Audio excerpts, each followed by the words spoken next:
Hello and welcome to Get the Table. I'm Michael Sidgwick, joined by fellow Dadley boy Michael Hamflett, and we are here today to judge your fantasy booking wrestling ideas. But before we get into it, if you're a fan of this sort of thing, make sure to subscribe to WhatCulture Wrestling on Amazon Music, Apple Podcasts, Spotify, and YouTube for daily wrestling podcasts where we preview and review Raw, SmackDown, the show formerly known as NXT 2.0, Dynamite, pay-per-views, premium live events. We have roundtable discussions like this one. We have wrestler interviews on occasion. We have question and answer time. And we host a roundup of the week complete with a bloody good quiz, of course, on WhatCulture. Hamflett, how we doing? I'm excited for this one, Sidge.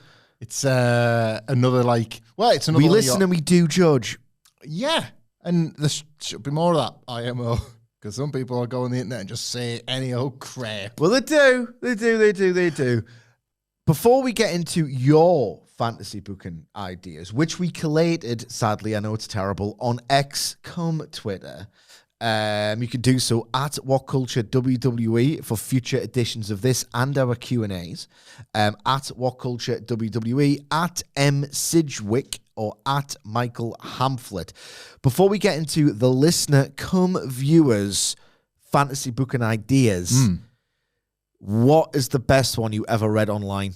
Like Reddit, message boards, this type of thing. I mean, there is one. It's really hard to look past Kofi Kingston.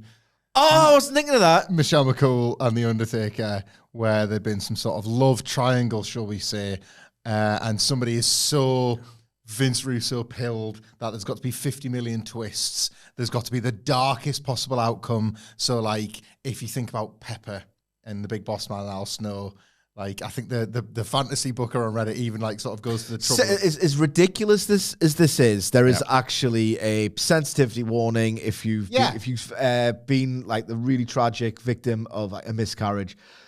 You might want to skip forward a minute. Yes, because The Undertaker, Michelle McCool, and Kofi Kingston are involved in a love triangle, and I believe the novella plays out where Michelle McCool ends up cheating on The Undertaker with Kofi Kingston, but then there's some sort of payoff where they're all like eating tea.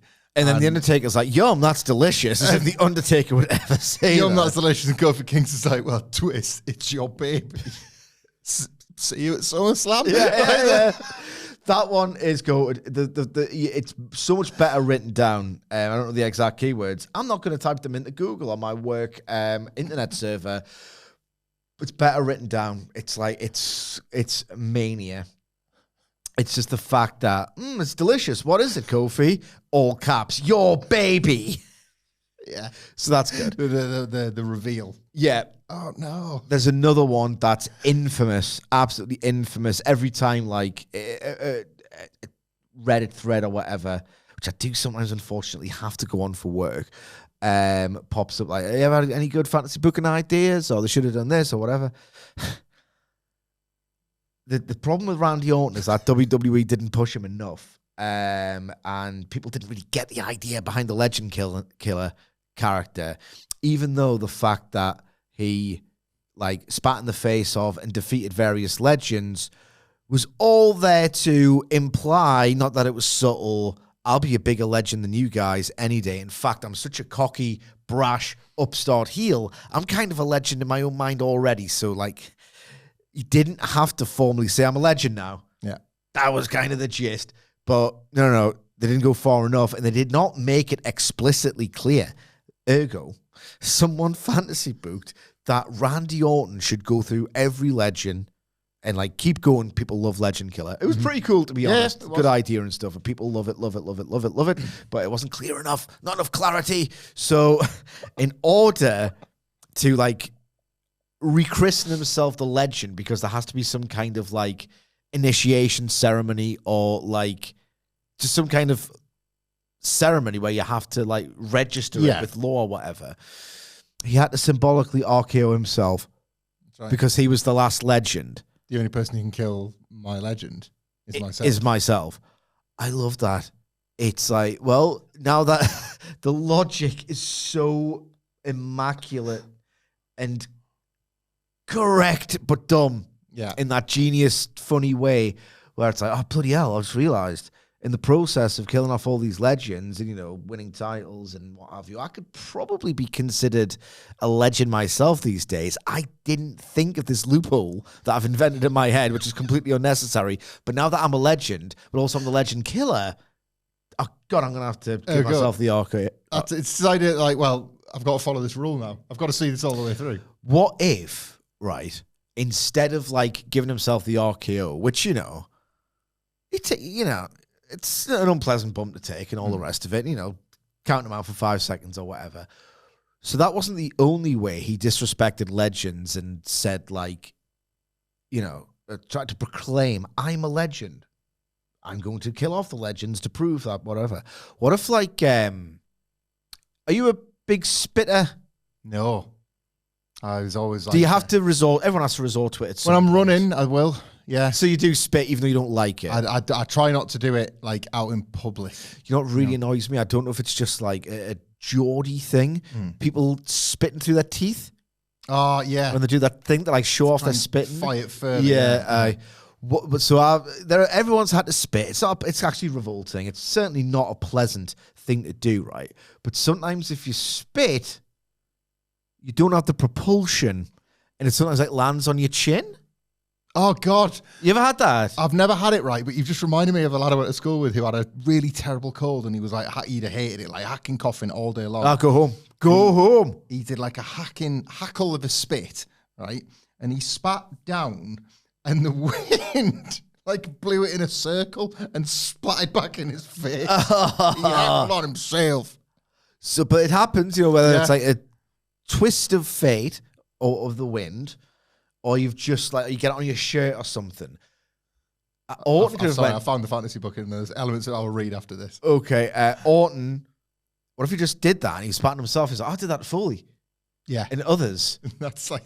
It's like, I'm a legend. It's like, I've killed the legend of Randy Orton by spitting on my chin by accident. He could have just done that, saved himself an RKO. Sits in the middle of the ring trying to punt himself, but he can't reach. There's 3 stages. Hey, no.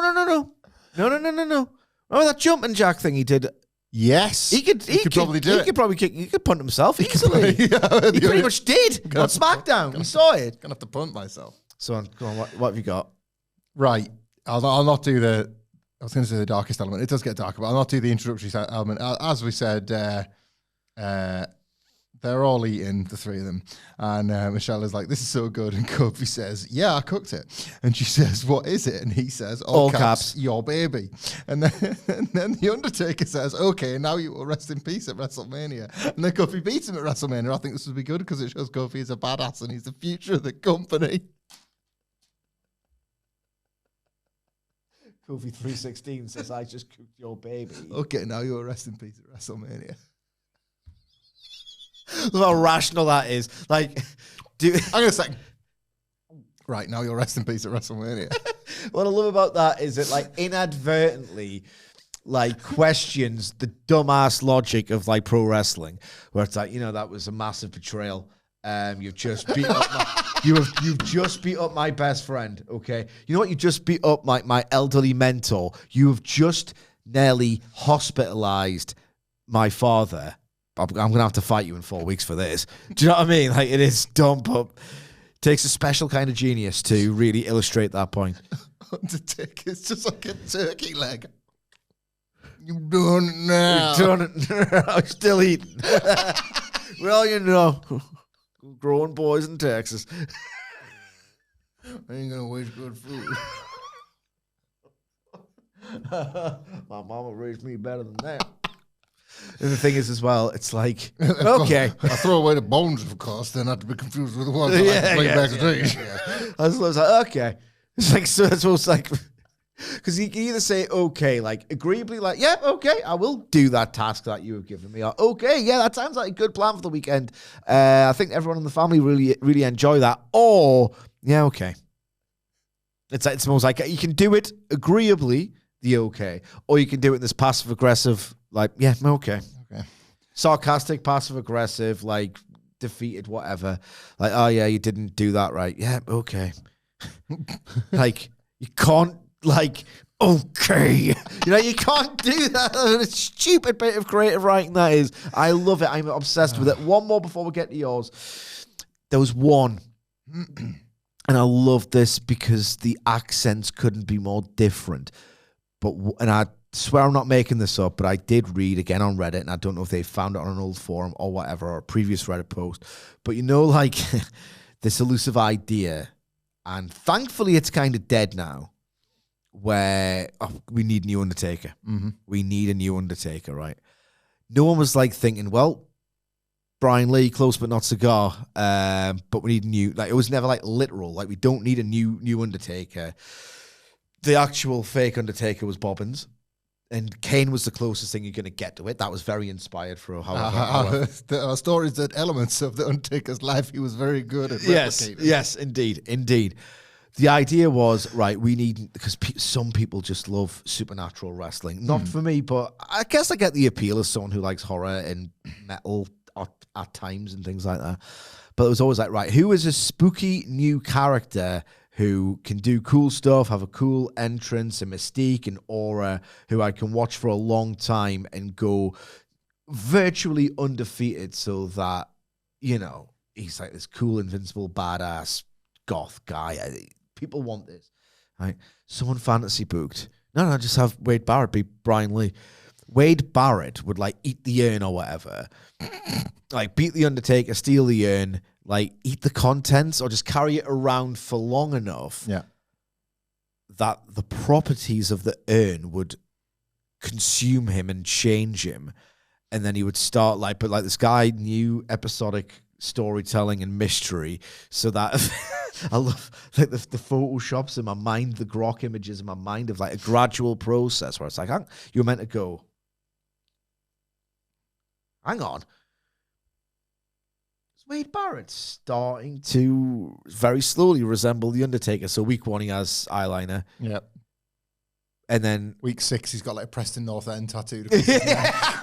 Boom written on his neck. Boom written on his neck. Like starts to grow his hair out. Yeah. And then was there a rationalization of the eating of the No, I was making that for comic effect. It was something like carrying around the urn for long enough that it would start to like overtake him and the properties would whatever. Yeah.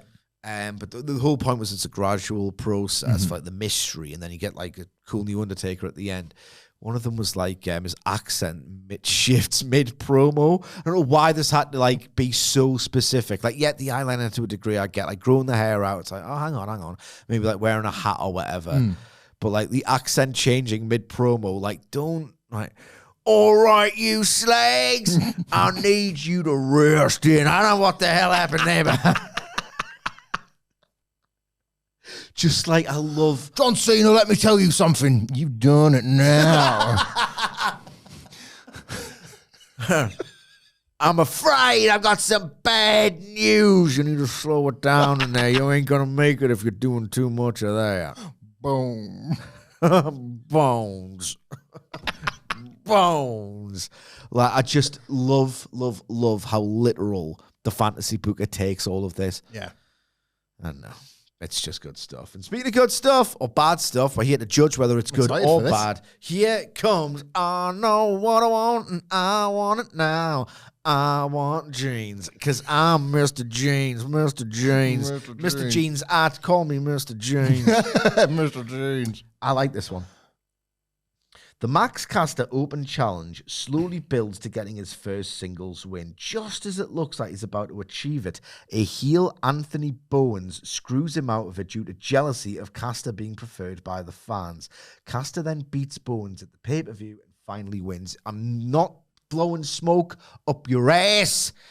That's significantly better than what Tony Khan has managed with the breakup of the team and the reunion, which until I read this tweet, I'd genuinely forgotten was happening. Like, what a disaster the fallout of the Acclaimed has been end to end to end.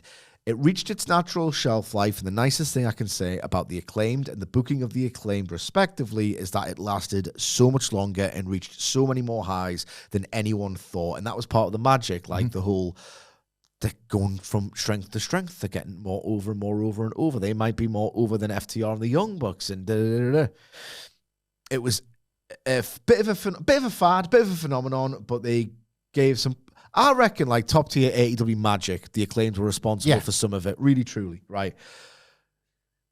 It peaked and it got very old, and they didn't really have consistently the in-ring prowess to, like, you can be a stale act and remind people every month, oh, they're still good. I'm just a bit bored of them. The Acclaimed were never that good in the ring to get away with being stale but goated in the ring. So they do this thing where, it's fine at the start where Caster, because he is an irritant and he is full of himself and he does have a reputation, where he just leaned hard into that. And he was very entertaining for a while when, like, Bones and Daddy Ass were like, God, this guy. And they were like, I know, but whatever. And then they don't do the easiest tap-in open goal ever of, well, the heel should betray the babyface in a tag team, and then they have a feud, and then the babyface wins. Like, Bones just went, well, we're not the Acclaimed anymore. Bye. No betrayal, just the breakup. And then Caster gets this bit over, the open challenge where he's full of bluster and he's cocky, and then he gets his ass kicked very quickly. Max Caster, you're the best wrestler alive. Yeah. And good stuff, gets over, good prelim comedy bit, crowd interaction. You make various baby faces look like a badass for a week, like resourceful, productive, all these things. And then they give Bowens that Wikipedia WWE, I'm just going to say it all the time, and maybe by force of will you'll believe I'm a 5-tool player. And then they just sheepishly admit defeat, get them back together, and they do nothing. What I like about this is it captures the dynamics and that they were kind of all wrong. Bowens, it's one of those weird enigmas, just didn't click. Like, guy's likable, guy's an incredibly brave dude being openly gay in this in this era of time to begin with, let alone a tradition, an industry that's always been awful historically to the queer community. So no one actively wanted him to fail, but it was all very packaged and it just didn't work. And the Caster thing was really getting over organically in stark contrast. So I like this idea because it really plays with the idea of they got it wrong. They should have swam with the tide. No, I totally agree. I think now it's really hard to look at that breakup and not think it was, like, politically a bit of a mess. Like, who wanted it? Who pushed for it? Was it something within the team? Had there been something between Caster and Bones where they were like, we think we're done with this? And Tony Khan didn't necessarily want to split them, and that's why it was quite a dispassionate rollout of the split. And or was he incompetent? Well, yeah. Or was it just, like, really bad booking and these characters are saying, please don't do this. Like, look at what we built and now this is how it's going to fall apart. And, like, I don't know, like, wrestling's a weird thing and you never are fully aware of every single detail that's gone into every single story. But when one collapses in on itself the way that one did, and, like, think about when that would happen in WWE in the 2010s and you just go, well, yeah, because Vince McMahon's an idiot. Yeah. And he woke up on a different side of bed today. Like, that's not really something you apply when you're looking at these AEW ones. And then likewise, that pre-show match where Bowens did beat him was so sad, wasn't it? When he came out with the last days of his babyface 5-tool player thing before they arrived at where they're at now. None of it feels right. I don't know if we're witnessing punishment booking and it was them that asked to be separated and then it wasn't very good, so then they were asked to be put back together, and now Tony Khan's saying, well, you can have it, but I'm not giving you the red carpet because, like, none of it feels right, none of it jives. I'd be very interested in hearing how it all played out. Yeah. Absolutely. And I like that way more. This, again, that's a perfect kind of fantasy booking where if you put the three of them in a room and you pitch that, they'd probably all nod and go, yep, sounds great. Now we'll tell you why that wasn't going to happen. And they'll tell you some real story that would have made one of those facets impossible. Yeah. Because there'd been an argument or there'd been a disagreement or Bowens was supposed to win a title and then somebody got injured or something. There's all these little extra considerations. Yeah. But that's a far neater solution, isn't it? Absolutely. Without any of those considerations. Yeah. I mean, they should have just noticed where it was all going. God, poor Anthony Bowens. It is sad. Like, he's worked really exceptionally hard. Seems like a really sound bloke. Very bold guy. That moment where he was like, "Lady, I'm gay," was brilliant. The crowd's response to it could not have been any more like genuinely beautiful. I wish the best, but it just didn't click. The next one comes from Kirk Lamplove. Live, lamp, love. It's good. Is that anything? Everything's something. We have established that everything is something. I like this. It's very nihilistic, very me. When they used to do the draft, WWE, I'd have liked them to have split up every single tag team and make the belts vacant. They'd then end up with every team having to coexist. It's not far off what they do nowadays with some teams. They were virtually doing it anyway. They did it in 2002 with the Dudleys, the APA, and the Hardys. That's a fair old swing when you haven't got much of a division to begin with, isn't it? That must have been like, I know Vince McMahon didn't wake up one day and decide to be a lunatic. Yeah. He's always been a lunatic. And like stories of him just burying people because he didn't like their attitude and punishment booking. Like, I don't know if there's an earlier example in the Red Rooster, but you know, like he's always been a bit vindictive and, you know, prone to drastic changes in mood. But was that one of the earliest examples of just full sabotage, cut my nose off to spite my face because I'm pretty upset and no one else is going to beat me. There's no competition. Yeah. So I was going to do whatever I want. Was that one of the first? Because what was he thinking? Yeah. Every act was stale. The Dudleys in particular, but you don't just do that. No, this was it. Like the Dudleys were back together by Survivor Series. The APA came back together in 2003. They split them again in 2004, obviously. The Hardys, because if nothing else, you use new teams to beat them on the way out. If you just if you rationalized it and thought about it a bit longer, you'd just say, right, well, I'm bored of these. Let's get some new teams, beat them, and then I'll phase them out. The Hardys was the best of the lot because if you remember at the time, Jeff was half out the door and Matt wanted to get the V1 thing off the ground. And that, I remember they came back together in the Royal Rumble 2003 and it was like, it's been a year. Yeah. Like, how are these the same two people that were a tag team 12 months earlier? What was the last bit? Like every team having to coexist and win titles and stuff. That bit of it, you say it's like a nihilist dream, this one. So the splitting up of all the teams is like, you do kind of want to look at it in the initial stages. And the teams that suddenly have to come together, WCW like that with the Lethal Lottery and the Battle Bowl. So you would have the teams. AEW did it as part of the Cole MJF deal. Yeah. So like there's a bit of precedent for that. And booked well, it's a lot of fun. And inevitably one good team comes out of it. Aye. Better than you, baby. Well, like something happens where two wrestlers decide, should we match the gear up, or should we like mega mix the theme, or should we like put a couple of our moves together? And people are like, I love that. Yeah. I love that so much. I don't hate this, but I do think like the tag team, like destroying. It's hard enough to get one tag team over as an act now that means as much as a singles wrestler in all the companies. In all the companies, WWE and AEW. It's a consistent problem. Like the Young Bucks and FTR are the rule-proven exceptions, aren't they? They clearly want to be tag teams and be the best tag teams. But everybody else, it's hard to watch them and not think you're vying for a single spot. Yeah. So watching two singles stars get put together randomly because all the other tag teams have been split up. Yeah. Like, I want to look at it. It's one of those where it doesn't work, I think I want to look at it. It doesn't work, but neither did the Fed in 2018 or whatever. No? Yeah. So I think on a why not basis, passing grade for Live, Lamp, Love. Good stuff. The next one comes from Ian McKenna. Sorry, is that not Jeff Hardy? No, Ian McKenna. Because Ian writes, they missed a trick not giving the Spirit Squad their own specialty match where trampolines are legal. A wild spot fest where lads are bouncing all over the shop. I would love it, man.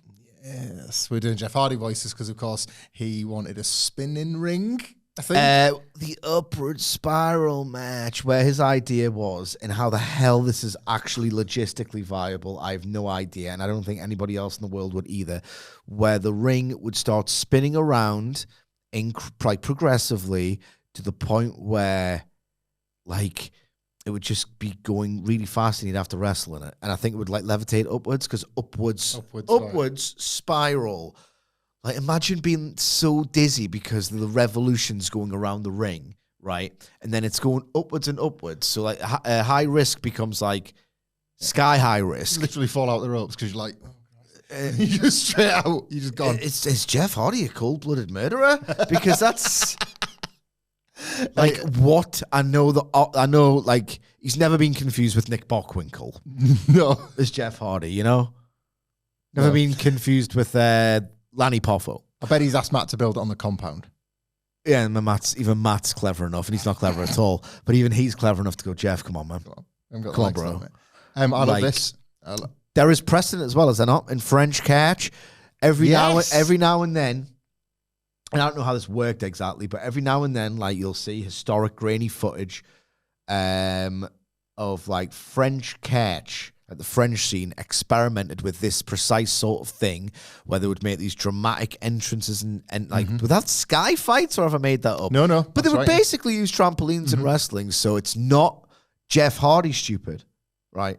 I realize this is like an irreverent take. I'm not calling you stupid, Ian. In fact, I've seen your Twitter. There's some good takes on there. But, like, it's Jeff Hardy, but not brain wrong. Yeah. And speaking Imagine of Hardy, them screaming their own names as they jumped and bounced. Nicky! all of one's like, Mitch! But they've all left. Like there's one on each side. Do you remember the best Spirit Squad moment ever, probably? The Shawn Michaels bomb. All 5 of them. There was 5 of them, Jesus, doing that like, hey, at Shawn Michaels. Like that. Who did the practice it on? Oh, hang on, I'll do the full foot. It's time to play the game! Time to play the game! Ha ha ha ha! Who did the Spirit Squad rehearse the Shawn Michaels famous bump on? interesting. Because you would say... I think you might know the story when I tell it after you guess. You would say Dolph Ziggler, but obviously he's one of the ones doing the chucking. Yeah. Evan Bourne wasn't hired by then. Chavo Guerrero. I'll give you 3 guesses. And I'll get the buttons ready because I like pressing the button. No, dear, that's wrong. Anybody that has like a stunt background? From 2005. Shane McMahon. No, dear, that's Who's wrong. getting paid for it? Who did? Sick. I'll take it. Sick. Who would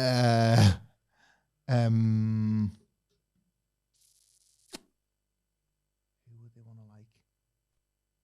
Punishment, Barry. Yeah. Is a joke. Yeah, Yeah. It sounds very much like the old boys Like, club. if I'd say like Michael Hayes, but they'd put him in the hospital or something. Yeah, But like, yeah. You know what I mean? Like something like With some uppity little bitch getting out of line or whatever. Yeah. It wasn't that. One last guess then. I'll go with, just because he'd have done out and did out, Zack Ryder. No, dear, that's wrong. The correct answer, and there's context behind it, is Jimmy Wang Yang. Oh. Because Jimmy Wang Yang, right, was not employed by contracted to WWE at this time, right? It was between runs. What happened was he was trying to score some puss, right? He was trying to he's trying to get some beaver. Yeah. And he was chatting up this girl, and he was kind of leaning on the fact that, I used to be a big-time wrestler, and I might be able to get back in, and I'm a wrestler, I can get tickets for the show. So he was trying to do a little seduction, right? And she was like, I'll go to the wrestling show and all the rest of it. It's like, okay, it's backstage as well. I've got boys there and all the rest of it. So he goes backstage, like, just to visit pals and take the girl along. Runs into Vince backstage, and he's like, Jimmy, I need someone out there because Sean's taking this massive bump, and we've not done it before, and he's going up a fair distance, so we want you to take it first. He's like, I don't work here anymore, right? It's like, what? And Vince was like, he's like, what? I liked you. I'll get you back. I didn't know that. So he's booking the show. When you never think I was Jimmy Wang Yang, I like him. I liked it. It's like, I didn't know that. It's just like, well, and you don't think like Jimmy Wang Yang was going to say this, but in his head he's thinking, where do you think I've been? Like all this thing, he's like, all right, well, we'll hire you back, but do this first. That's kind of how he got his job back. Amazing. That's brilliant. It's good stuff, that, isn't it? Funny. Amazing bump. The trampoline at the time, like, made the Kenny Dykstra leg drop look incredible, didn't it?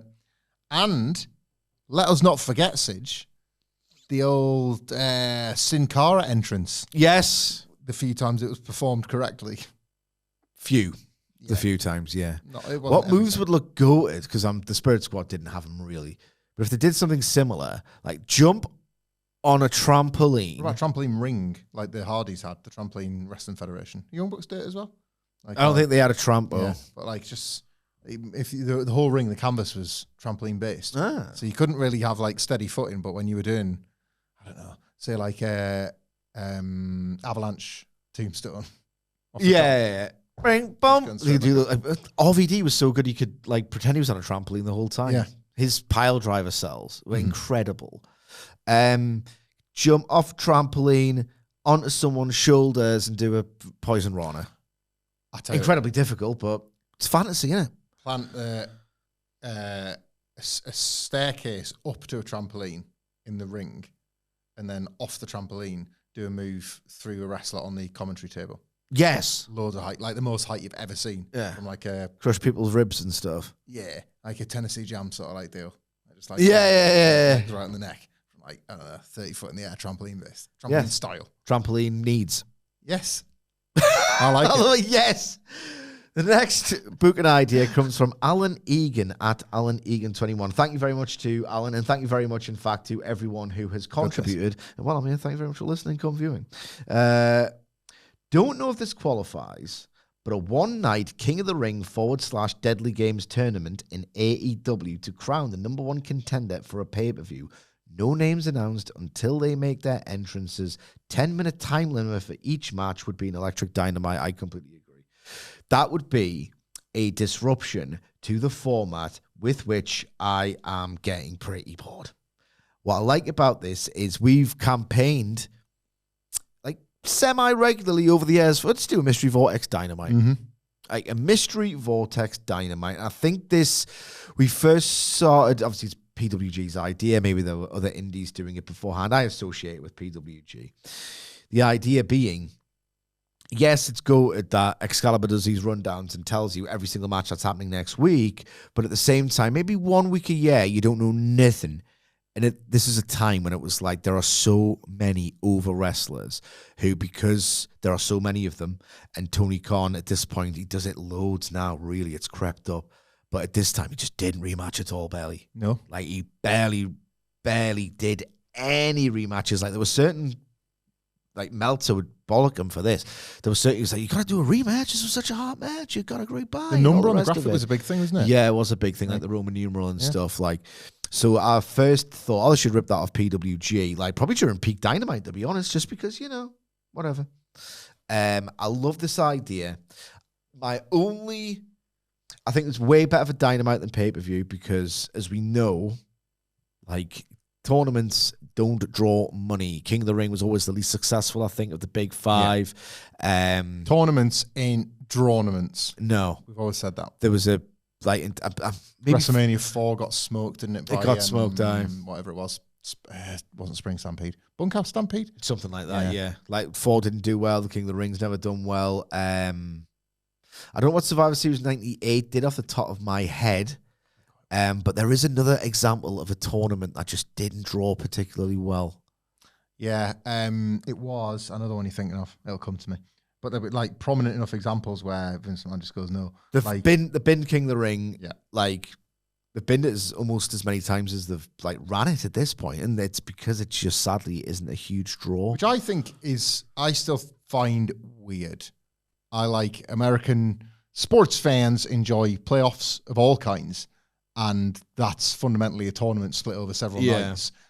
Getting that, but in a fictional sporting arena where you get the whole thing in one night, because that can happen. I don't know why that doesn't work. I know. I don't know why that doesn't connect. I know. Because I think it should. It's one of those that just baffles me. It sounds like one of those that can't be true because every wrestling fan loves the best tournaments ever, but not all of them have drawn. WrestleMania 4 being a prime example. I love the idea. I like the mystery component. I like the sub 10-minute time limit component because I don't know if you've heard me say this, but I think the vast majority of professional wrestling matches are too long nowadays. I've kept that one hidden. So I like the mystery. I like the stakes. I like the time limit. My only issue with it would still work now. Whether it would get a number, I wouldn't care. It's a 1-week experiment. It's probably time to start doing this stuff, if anything. Deadly Game outdrew the advertised Austin Rock Triple H triple threat the year later, and it nearly doubled Sean and Brett in Montreal. Tournaments are good. Tournaments are draws, but it's kind of the rule proving. It's an outlier. Oh, yeah, definitely. That's the one I kind of think of. It's doing my nutting, but never mind. I'll get there eventually with it. The only issue is that, would it be that much of an issue? Like, I think there's a lot of overacts, ... to a degree at Dynamite. There have been multiple Dynamites this year. Not the residency ones, the intimate crowds always come up for that. There's been loads of Dynamites this year where it's like, God, where did the atmosphere go in AEW? It used to be the big USP. Yeah. It certainly compared to WWE a few years ago.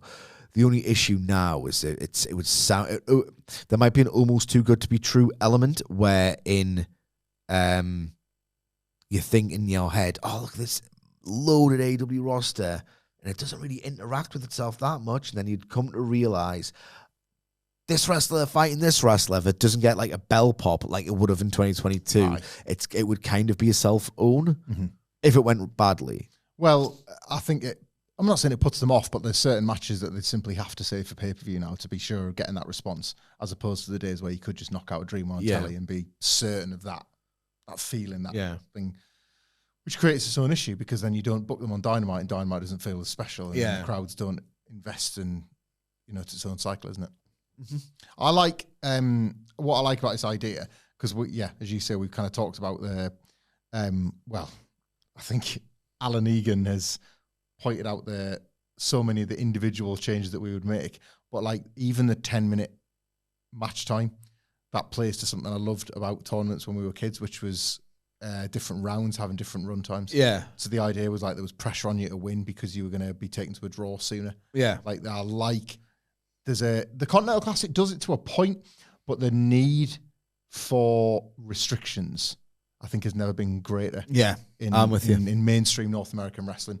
And I think any that you can place on it, this included, work a treat. Like the no interference one is a strange one, isn't it? In the shoot CT, because what that does is that sort of implies interference. Do whatever the hell you want. I don't care. So that's like a less than. So nothing can feel like a transgression. Yeah, it's a like ungainly solution to a problem for the benefit of the C2. And like, is it still the case in Okada's title matches? It is. People pointed out that of all people, unforgivably, Rocky Romero played a part in an Omega Okada match, but Tony Khan defended it, saying, "Oh well, because it was for both belts, we held it under international rules." Right. Which the international rules, but if Rocky Romero wants his big pop at a stadium, even though he's not really over, he can participate in an Omega Okada match. Do you know what? I'll say this about this idea.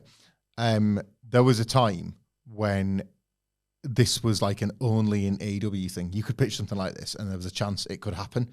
I would welcome this just as much in WWE. Like I'd welcome it. Like if they were doing like an extended, like now that Raw tends to be 2 to 2 hours, 20 or 30, or SmackDown back to 2. If they were doing a 3-hour show again for like a one-night special or something, WWE does experiment a little bit more than it used to with things that were previously seen as like massive no-nos. And if they weren't scared of the rating or whatever it was, I'd welcome that just as much. I think that would apply now to both companies. You could book a really, really fun one-night, 10-minute time limit tournament. Yeah. Like the rosters are strong enough on both sides, I think. Yeah. You would have just never got it in Vince's WWE. I would love it. If they did it in like January 2022 or whatever, it's like it could be Adam Cole it could be Danielson versus Punk. They would have saved that for pay-per-view. But it could have been like, getting Hangman and Cole early this week or whatever. Could have been great. This next one, right? I've allowed it. It's from Mimi at Mimi the Mechanic. Hear me out, because this isn't a fantasy booking idea per se, but a reality show where the premise is WWE superstars working real jobs. Taker works at Taco Bell. I'm listening. Samoa Joe finds out what it's like in the day in the life at a Denny's. Part I can't decide, are they in character or not? Here's the thing, Mimi. I am the goddamn character. I mean, the thing about The Undertaker, I find his, like, we're going to concentrate on the Undertaker element here, I think. I think so. I would actually quite like to see that as a daft little, like, I like a 22-minute, boom, distract me, comfort me, shield me from the world. I want to live in your comfortable world. The nameplate say take. Well, we'll get on nameplates in a second. I would love, the problem with The Undertaker retiring, right, and doing, like, outside of the ring content is that he's in charge of it. Yeah. So it's his own drivel. It's his own terrible stories, his own, like, kind of inability to be an engaging talker, whether he's talking live or on podcasts. If you put that, the essence of that man, and you put him in situations over which he has no control, where he has to kind of deal with it, seeing that man, like, in the real world. Yeah. I now that Mimi's brought it to my attention, I don't think I want to see anything like else, anything more. Do you know what I mean? I think It's like Newcastle in the Champions League or watching a reality show in which the Undertaker has to grapple. That could be the copy. The former WWE superstar, the Undertaker, has to grapple with the reality of a job of an everyday Joe. he gets on the metro and he sees somebody sat down in the Yes, let's do the commute. the bag on the chair, and he just sort of stands and he holds one of the upper handles and he rolls his eyes like The Metro's a train. The Metro's a train. like rolls his eyes like the Undertaker, like that. But he doesn't ask because he's kind He of has to stop. He's not really And sure. they just wait for the duration of the 15-minute journey, and everyone's really scared. He's not really sure of the rules, so he's like, fine, I guess. And then, like, you get on, and then you straight away, can you move your bag, please? And you say, now, wait a second. How's that specky little limey bastard got more stones than old Take? Back in my day, if a guy like you got a seat in first class, you gave it up for the dead man. And you're like, well, I'm sorry, mate, this is a Metro. Shove it up your ass. I thought Harvey Whippleman was from the States, and he's right here in front of my very eyes. Excuse me if I'm mistaken, but I couldn't have noticed that this platform is run by a company called Nexus. Now, I kicked their ass, so does that mean I run this track now? Time I run everything. Metro joke for you there. So he goes to work. Yep. And the cameras are on him, so you can't really, like, be Take. The idea, I think, would have to be, like, you'd have to resort to being Take when he gets sort of rattled by... Yeah, like, this cop here is broken again. Yeah, like that kind of stuff, like an unruly, like, obnoxious customer. So he's on the Metro, and people are doing the bag thing, and he's rolling his eyes in the back of the head, and they're just permanently stuck there for, like, 15 minutes in the duration of the journey. What... Take or dead man? Take or dead man. The funniest one would be, though, right, where it's like he has to, it's like he can't just, like, there's no, like, Denny's court. No. He has to operate, like, within the parameters of polite society. So, like, he kind of, it would have to read Mark. And he hate that. Yeah, because it's like, well, I know it's my goddamn Christian name, but I ain't no Mark. And it's like, well, what's on your birth certificate? Mark. He's like scrolling through reels on his phone. My God, Glenn's gonna rip my ass for this. Just like, I ain't done being no Mark since 1982. I just want to have a go on my phone and switch off for a bit, but he's got his MMA gloves on. So he's got his outfit on, he's on the commute, he's like, well, time to get off. And it ain't no strip club with a bottle of Jack and 9 to 5, let me tell you. I have to alight from the platform. And then he goes to, like, where was it? Where were we at? Taco Bell. Okay. So you're Mark Calloway. Mm-hmm. And you're learning on the job and all the rest of it. You're doing cashier stuff to begin with. Maybe you can cook something up and all the rest of it. You could probably cook something up, if it's anything like his wrestling career, once a year or for 2 years between 1996 and 1997. It's half decent if your colleague is able to make you half decent at your job. Strictly only under those terms. Yeah. So you get your idiot brother in after you've been there a little while. Yeah. You're kind of you're an assistant manager now. So can I give my brother a job? Yeah. Can I get him a gig here? Yeah, and they're like, well, he can work the Christmas period, but he's not going to stick around for ages. Like 20 years later, your brother's still And working Glenn's there. still there. Glenn's still working there. So you're the Undertaker. Yep. I'm in a rush Mm-hmm. and not particularly good with the pleasantries. Albert, it's my name, and I'm a customer, right? Some people know what I did there. So I'm Albert, and I want a taco, right? But I'm gonna say, yep. Hello. Hello. You're the Undertaker. I'm the Undertaker. You're Mark now. Okay. Right. Oh. How can I help you, sir? Give me 4 beef tacos. What kind of cheese you got on it? Sir, we have the same grated cheese or cheese sauce, and I would ask that you place your order on the screens to your right. What that? Well, why? Well, I'm not very good with computers, Mark. Sir, I'm going to have to ask you again to place your order on the screen to your right before I put my foot up your... I'm sorry, sir. At the moment, the cash till is unavailable. It is not functioning correctly. Is that because you don't know how to work it? Do you not know how to work, Mark? I knew how to work when you were filling your diaper full, buddy. Can you please... Can I speak to your manager, please?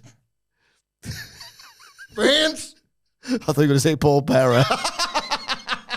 Can I speak to your manager, sir? I don't like your attitude. I don't think you're conducting yourself very professionally. His manager's like, Mark, where are you going? I'm going for a rest in peace. In the break room. What kind of beans you got going on there? We have standard mild pinto beans, sir. This is a Taco Bell. Well, I've never been here before, Mark. If you would like to view the menu, it is off What on are the you, screen. green? I swear to God, son.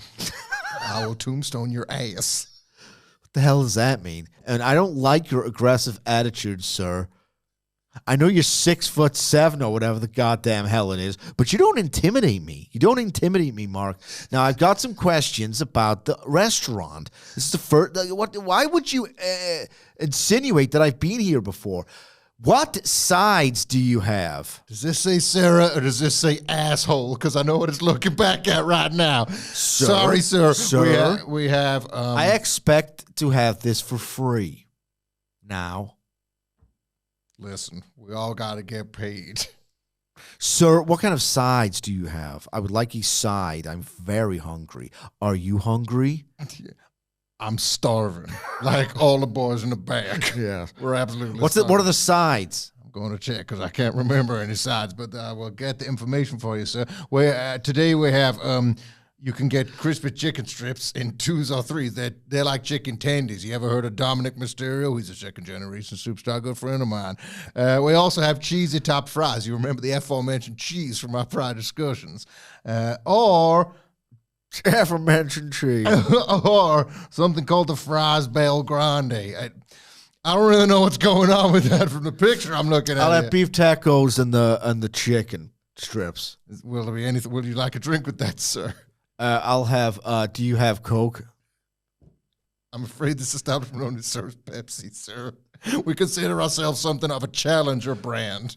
Well, hang on. So you're saying, Mark, that you do not work for the global leader in recognized entertainment? I used to. God damn, I quit. Well, don't quit yet because I haven't had the order yet. You can shove your food up your ass. That would be the breaking point. That's the breaking The fact that the implication that he works for the fast food equivalent of AEW, that's the breaking point. They for saying, wouldn't hire me in McDonald's, so I've come to the Dober version of the food industry. My God, you fell on hard times, didn't you, Mark? It's just like I'm leaving. He puts a jacket on, but it's his big leather duster. Yeah, and then he goes by the goddamn the fries in the oil, and it catches a light like an illumination shaper. Oh, God, Not again! Not again! God damn it! Fire the pyro guy. And that is the reality show. Mimi, it sounds excellent. And I want to watch it more than anything. I love it. I absolutely love it. Well, God, Top I that. hope you listen to that. I really do. This next one comes from Zanzara.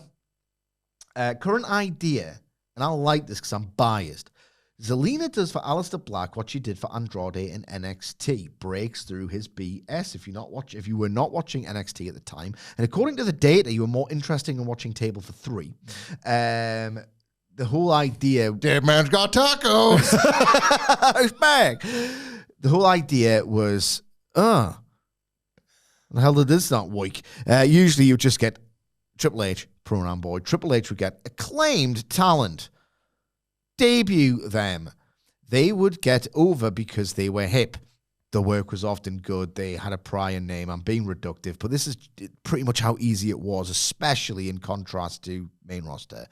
This talent gets a push, wins a takeover match or 2 or 3, gets the title, challenge or whatever.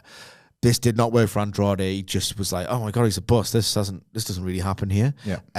But they, to their credit, NXT's creative were like, right, let's. There's a big elephant in the room here, like a really big one. Everyone knows, like the attire choice is wrong. There's people lapping them in terms of how over they are. Let's just hang the old lantern on this. We know as well as you do, and when a writer or creative does that, it's kind of a tacit thing of, we know it's gone wrong.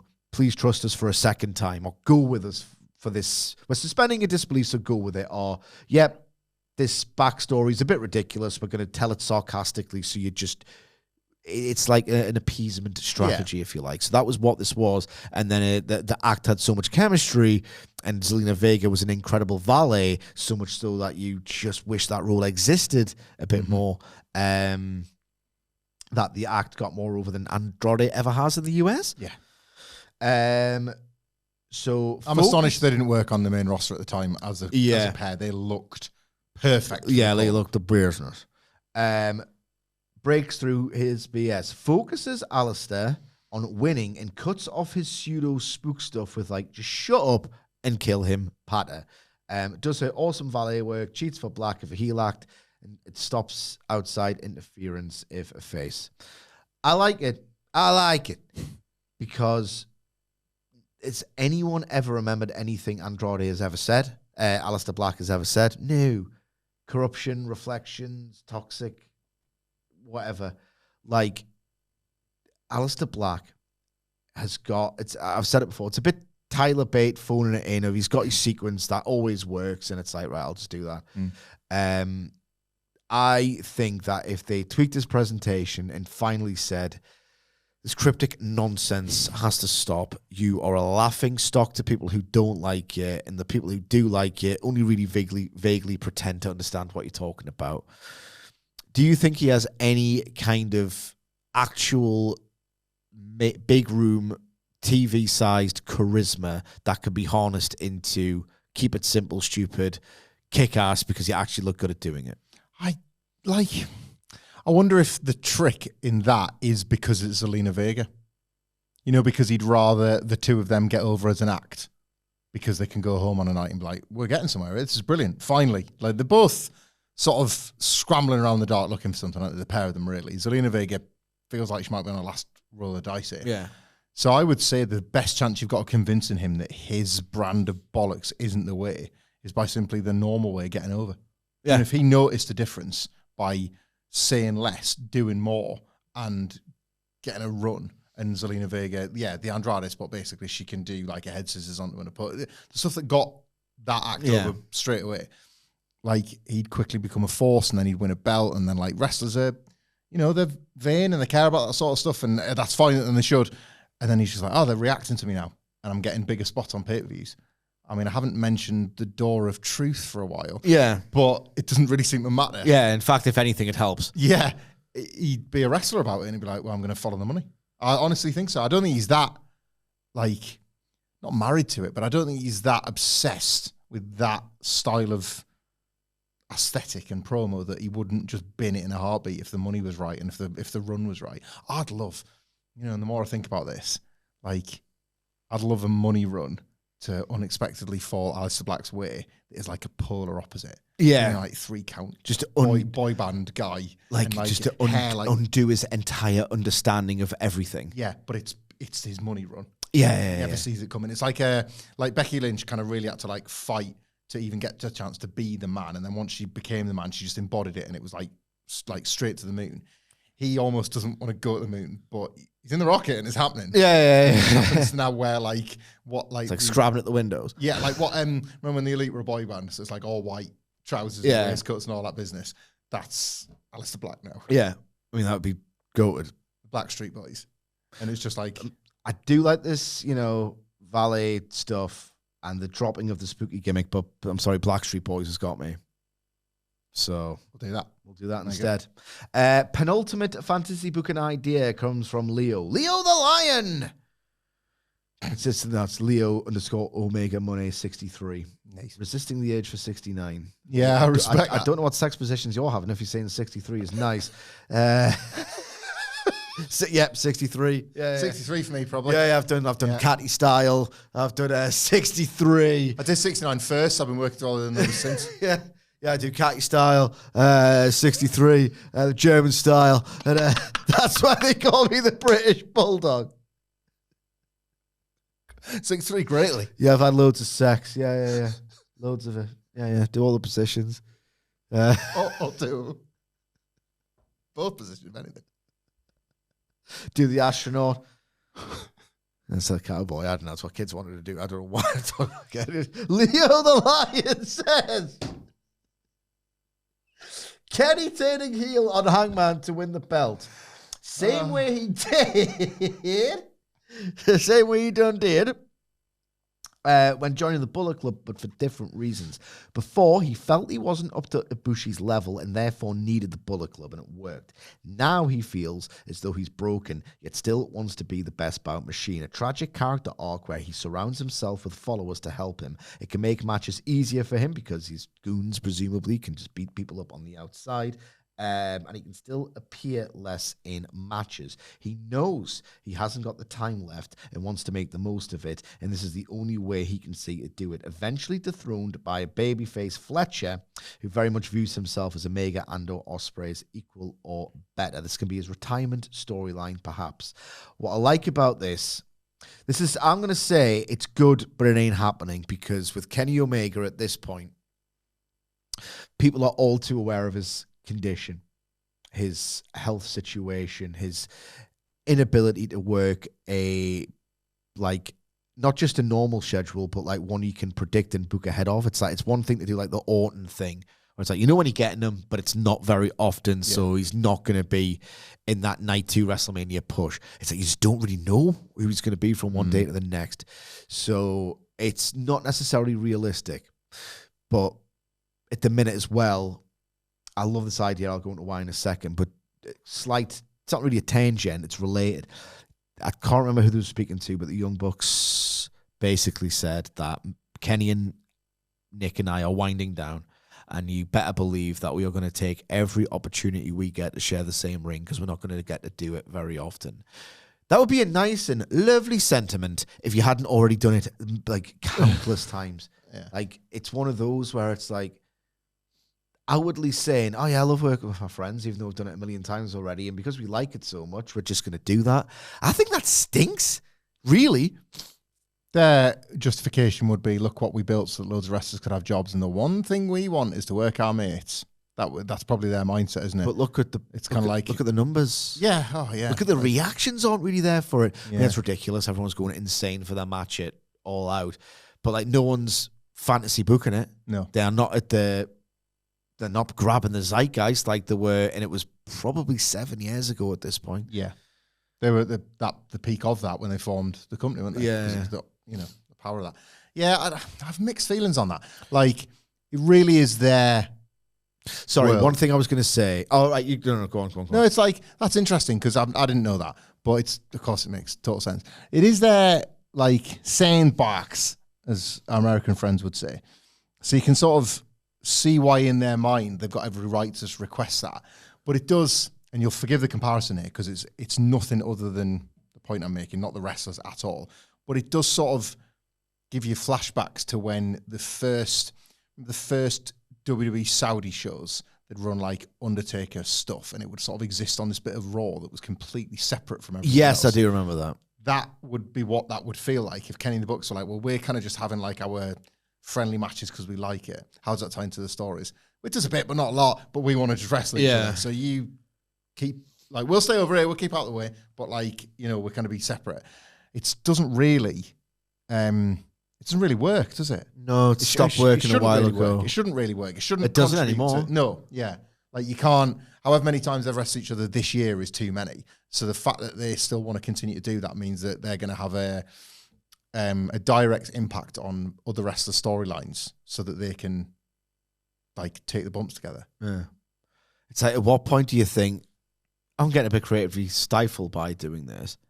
It's not as if, you know, when we do that bit, sorry, we don't do bits, but we do a few, where like a wrestler's day begins when they enter the arena, like they just wake up. Yeah. And it's like this conversation that we could have had at any point. Well, we'll have to do it now, in the age of like, well, Alexander Graham Bell, you know, invented the telephone. Years ago, they could just do it. They could have done it forever.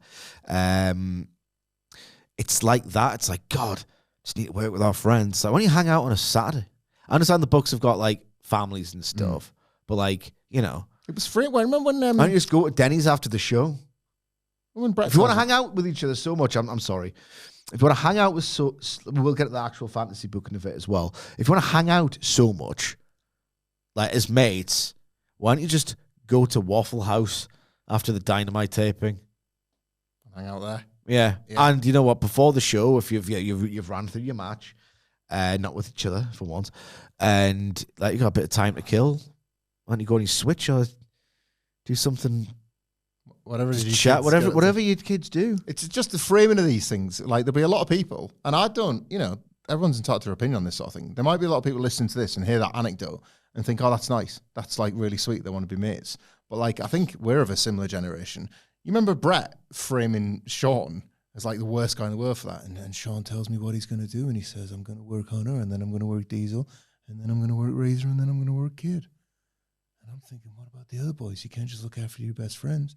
And that was like sacrilege. Yeah. That like a world champion would pick his next 4 opponents that would just be his mates. Like Brett was like disgusted at the notion of that. And now like the game and the era and the vibe has kind of changed to be like, they just want to be mates and they just want to wrestle each other. Yeah. Like it wouldn't stand, would it, once upon a time? It's one of those where if it was really, really working, like the problem with the Bucks is like they're so awesome in the ring, and Kenny, when he's in there, obviously he's my favorite ever. They get this sort of feedback loop every time they have a great match, which is every single time they're in the ring, that they have this loud, dynamic match that makes people go crazy. Is that they get this feedback loop of, well, people love it. Yeah. It's like, because they get like overwhelmed by how brilliant you are at constructing matches, creating these unbelievable sequences, making the next one and the one after that and the one after that even more like, how do you come up with this stuff, you know? So it's like they probably go home and think, well, keep doing that then. It's like, if you just really did something different in terms of the stories that you're telling, who knows what might happen. But AEW sign your favorite wrestler, you want to hope they join the Don Callis family, so you might get to see them wrestle Kenny Omega. Exactly, aye. That's a weird thing. Yeah, I know. Yeah. Aye. Like, because that's the best chance you've got of like seeing this wrestler you really love interact with Kenny Omega before he's gone. That's it. It's just so limiting. And if it was still really like, you know, everyone was like, oh, what are they doing next? And this is such a compelling, rich, textured story. It hasn't been that in ages, if you're being realistic about it. And I'm pretty qualified to say this. They are my favorite tag team and singles wrestler, respectively, ever. Aye, but I like this idea a lot, Leo. And what I like specifically about it is that when I watch Kenny Omega now, and he's just kind of mostly doing cameos and trios matches, it feels like, yep, he's just helping out when he can, when he's able. And I get that there's an actual reality that means he kind of has to do this to a degree. I don't know the full details, obviously, but this is a different thing for him to do. And what I don't like about him emulating the old Kenny Omega and how he moves and the moves that he does. It just feels really bittersweet. Like it can only feel like a diminished return. Like this is just what he's been doing for years and years, and it feels like a weird emulation of that. Like not only is this different, not only does this push him as like a featured guy, like a main event star, which like again I know it might not be possible, but Kenny Omega did almost exactly what you're talking about, at least in terms of in the ring, in that first match against Ospreay. If you not the first, but the Wrestle Kingdom one, 2023, he has a heat segment that goes on for a long time. And the genius of it is like, he's so great at creating visuals and using his environment. Like the key spot that a lot of people remember from this match isn't actually that insane Avalanche Kreutz Wrath, which is just like, how the hell did he not break his necks doing that? Was famously grab the back of Ospreay's head, grab him by the hair, smash a table, his head against it. Because the match was already so violent, right? So like the tone is set, and it takes a lot to destroy that tone. You've already got the sense of, oh God, we are watching a horrifically violent wrestling match here. Ospreay's got the blood. It's a great visual spot, and Japanese tables are obviously quite hard. And I'm not saying it wouldn't have sucked on some level to take. I think, given the choice, I would rather have Kenny do that to my head through that table. Ultimately, it was a great visual effect. Yeah.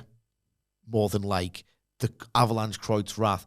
100 times out of 100, I would say, get my head and bash it through that table, because it's a practical effect as opposed to a move that sucks to take, that would really hurt your neck and head. Like the pain would be absorbed through the shoulders, but it would sting everything. Like Kenny has got the mind to do long, protracted heat spots where he barely has to bump. That could protect his body as much as doing, well, I can't do this level in a singles match for 25 minutes, but I can do these short, sharp little bursts in a trios match and it doesn't hurt that much. You know what I mean? It's like, and he knows better than most how to adapt accordingly. That's the thing. He knows his body, and I should apologize. Way more than me. This is just pure, like, he's not going to listen. And it's pure, like, please do something befitting of your legend before you go. The Young Bucks, think of your fans and not just the ones who will happily watch you do anything. Yeah, because there's more of them than just that. Yeah. I like that, though. I do like the sort of, I feel like that's familiar with another one, and I can't quite place what it is, where there's that, like, almost like I guess it's an element of it is Steve Austin's, like, last major run with the on top as a heel, but, like, characters turn heel at the tail end of their run, where it seems like the only way to get what they want is to do it. You know what I mean? Like, whether it's selling out the principles in character, whether it's just, like even a little bit, like, it failed horribly, but the John Cena thing, just trying it on before they go, what's this look like? How's this feel? Yeah. You know, it's weird. Like when The Rock retired full time and he spent the last few months as Hollywood Rock. Like there's lots of examples of that persona shift buying you a bit more time if your body's broken down or if you're not wanting to bump like you used to. And it services Kenny as well, doesn't it? Especially at Hangman's expense. Yeah.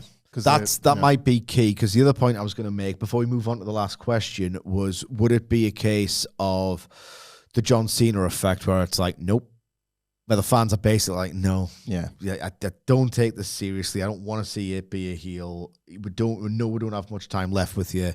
We might performatively do the whole, let's go Cena sucks, but I don't hate you. I can't suspend my disbelief. I don't want to. I like you too much. Maybe Kenny would face that problem as well. Yeah. The last question comes from Kendrick, who says, and I'm just going to hand this over to Hamflett because I'm going to 100% say, yes, excellent idea. Because I've been campaigning for a certain wrestler to turn heel for quite some time. I wanted badly for Cody Punk to happen at Mania. I wanted Punk to lose and come just short of winning the title, and then have Punk slowly descend into his more natural heel character, turn on the people, and go on to take the title after going on a tear, showing his true self. I love it. To be like, it's a fantasy booking thing, isn't it, right? To be the pragmatic counter. And I wouldn't turn CM Punk yet under any circumstances. I would actually, Even though he's like incredibly dull and seems to have accepted that he's not doing the best work of his life and the passion is slowly draining from his eyes. even though you see those things, yes, he's had an unbelievable year as a over babyface, even when it's probably been the weakest of his WWE, well, full stop, the weakest of his return years yet in terms of in-ring and promo output. Like, he's had the least interesting material to work with. Flashes in-ring, but just flashes. Like, I am way more interested long-term right now if they were going to do Cody and Punk in exploring Cody Rhodes' heel side. I'm not necessarily advocating for either to turn, but it would be Cody. Like, the sudden panic of the first time. You think Cody's got less road as a babyface? I do, actually, yeah. Like, I've noticed it in... he's been getting the odd boo. Yeah, in patches, and I don't think Cody would be scared of what that means, because I think he would see the bigger He's picture. always rejected it. That's true. He did. He rejected the very nature of different heels and rules, babyfaces. different needs. In AEW, certain wrestlers don't do jobs. Certain wrestlers in AEW just apparently, reportedly, allegedly, whatever, wouldn't do jobs. Two on the spin to Dominic Mysterio. Whatever you say, boss. Hey, is that boot? And Licking the boot. And what have we just talked about? Like, you hear about the Bucks and Kenny saying, we just want to work with each other. Like, they probably wouldn't get that privilege, would they, in WWE? Like, if they were all signed, they'd get like a bit of a run together. They would get promised it. It's like, yeah, you can do it for a bit. Yeah, and then we're going to want to use you how we want to use you. Yeah. But they've got, again, Cody had that power in AEW to say, there's no heels and baby faces, guys, come on. Shades of grey, 2020s. He would probably go, yep, I might have to at some point. Yeah, I don't think he ever wanted to entertain the possibility in AEW for some reason. Yeah, I think it's different now. I think, like, don't get me wrong, I think there's still loads to do. I wouldn't turn either of them yet. I think it's just bad business to turn either of them. I think they're both, like, they're proper baby faces in those buildings. But of course, I love it. Like, of course, I'd love it. I need that prick to turn heel. I think it would re-energize him as well. Well, there's a cynical half of the fan base when it comes to He CM seems Punk. bored to me, man. Come on. You're just wishing this run to die, and it simply will not. Well, However, I think he's bored. but he flicks it on off like lights, which he knows it's not quite WrestleMania season yet, and he's like, it wasn't quite WrestleMania season this time last year when he was doing really checked in, dialed in stuff with Drew McIntyre, bro. This is pretty much this exact same time last year. It's because he was pretty certain that he'd shook off the Seth Rollins problem and he was getting Roman Reigns at WrestleMania, and then plans had changed on the old punker. He had to do both. He was pretty certain he was with Seth at the Netflix debut, didn't he? And didn't happen. I think this would be fantastic, but my temptation would be to try and hover with them both as baby faces a little bit longer. I will say, and you've mentioned this before, as it pertains to his AEW run, let alone Sorry, his I time. was up all night last night. I was just...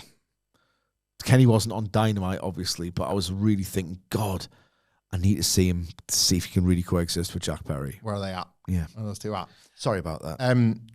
I don't think you'd find any disagreement amongst the likes of me and you. I think are a good representation of the Punk divide. Yes. That it's mad that we're going to be coming up 5 years into his return and we've not explored a long-term story with him as a heel yet. That's something, isn't it? It's something That is bad. remarkable. It's something bad. I think this WWE run, there's been no motivation He's for him had- to turn him yet. He's had those flashes in AEW, like when he was a prick to Eddie Kingston and he was really spiky with Mox. I think he could, if he wanted to. I don't know if this is going to be the booking, and this is going to date this slightly. I think he could, if he wanted to, bare his teeth with Jey Uso ahead of their Saturday Night's Main Event match, and that might be interesting. I don't know if they'll want to go forward with that, but he could if he wanted to. Yeah. He could, or an LA Knight. He could really show that.